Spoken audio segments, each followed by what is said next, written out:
Good morning and welcome to another episode of Morning Java, brought to you as always by our friends at the Get Go Cafe and Market, where they are featuring... It's pumpkin season. It is pumpkin season. Pumpkin season, pumpkin spice lattes. They got pumpkin cheesecake milkshakes.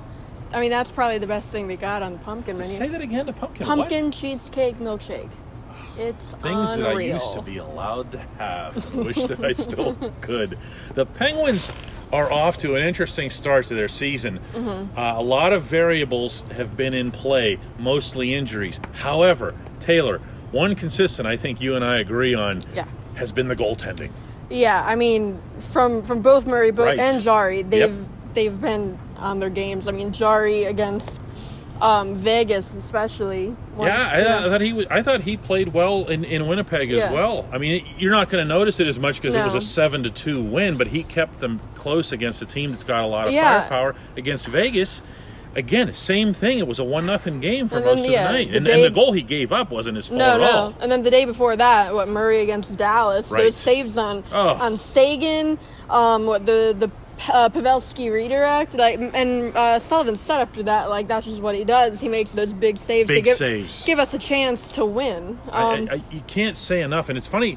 Do you get the sense that absolutely nobody's talking about the Penguins' goaltending right now? Yeah, because you know what I mean. I mean, I wrote about the Murray game against Dallas, and some people weren't happy with the Murray bashers. Yeah, he's always going to have those no matter what he does because because he's not Flower. I was going to say he came in with the original sin of not being Fleury. Yeah. But yeah, he's looked good. Yeah, there's no question about that. Now we go back to the beginning of the season though, and the Penguins made a semi, I don't want to say controversial. That's too strong. Yeah. It made some waves. Jari over Casey DeSmith. How's DeSmith done?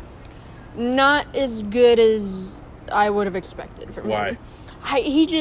I don't know if it's a confidence thing or if some of the goals he's let in, he's just getting caught out of position and then he can't get back. He's a sensitive dude. I wonder how he took that. Yeah. Do you know what I'm saying? He's got that, that always happy everything, and then all of a sudden they say, he signs this contract to be an NHL goaltender, and they're like, no, you're not. And then they send him back. Well, it's because of the contract, because it was probably because of the contract, the money thing. But then, I mean, maybe Jari has been outperforming him. And he's been outperforming him since camp, too? Yeah. So is it about the contract? Well, yeah. The contract had to have played a part of it. But yeah, he hasn't looked too great in Wilkes-Barre. Larmy's looked pretty great in Wilkes-Barre from what I've seen. But the goaltending in Pittsburgh has been really good. Yeah. Okay, Taylor, I see the Penguins having two problems right now. Number one, they can't put Juuso Riikola on a wing every single game. Well, I mean, against Vegas, he had one of the best chances of the night. So, all right, let's excuse that. Forget for a second. about that. And they're also going to have some people coming back that are healthy. So they're going to have to make decisions with defensemen, and they're going to have to make decisions with players. Yeah. Where's Brian Rust going to play? Where's Evgeny? We know where Evgeny Malkin's going to play, but where's Evgeny Malkin going to play? Yeah. I mean, that's tough. I mean, would you say some of the forwards have become expendable? Because, I mean, they have to shed around $3 million in salary no matter what. That could be a Rust, that could be a Bukestad if it can't be a Johnson or a Goodbranson. I mean, I feel like the Penguins have kind of injected more Brian Rust into the lineup. Yeah. So I feel like maybe he is expendable, but you have to find a team that's willing to take on his contract for a guy that now they're seeing a guy like Sam Lafferty come in, do similar things. Mm-hmm. Obviously he's not making as much money as Tanev, but they're similar players, and Rust is kind of like a lesser Tanev, right? I mean, it's like... That's probably a fair assessment, but I mean, even then, once everyone's healthy, some of these AHL call-ups have to go back down, and I don't know...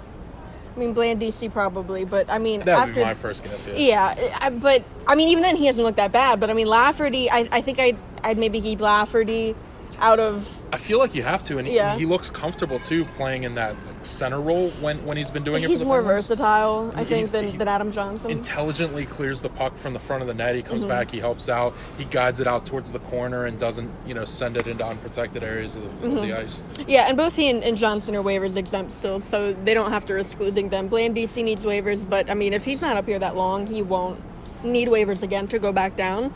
But yeah, I don't... What about Marino? Does he stay up, or does he end up having to go down because they won't have any other options? So what Rutherford told Dave, it was that he's gonna they want to get him to as many games as possible, if not all of them, and then rotate Goodbranson and Johnson with maybe one of those guys on their way out eventually. I think that would be the ideal. But I don't see Marino ending up in Wilkes-Barre.